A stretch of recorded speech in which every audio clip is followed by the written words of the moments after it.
First thing you're going to want to do is you simply need to go into the App Store and get the gamepigeon iMessaging app. It only works on iMessages and you cannot send it to Androids. But once you've gotten the app, you simply click on the plus sign here and scroll down until we see the option called gamepigeon. Once here, you can see all of these different games you can basically send. In this case, I'm trying to play 8-ball and you can choose if you want normal or difficult mode. Once you've set the game mode of your choice, you can even preview it just on the screen like so and simply click on the send option. You can send multiple games at once doing the exact same method. Personally, some of my favorite games are cup pong, darts, or basketball, and basically, or just penguins, that's actually also a really good one. And simply you send it, and once you send it, you can basically talk in the messaging and it'll basically send back and forth once the other person has gone. I cannot go first because I just sent this.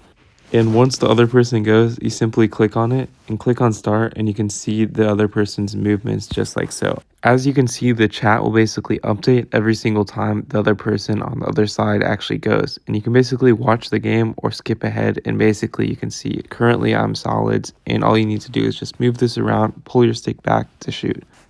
And just like that, my turn's over. Thanks for watching and drop a like and subscribe.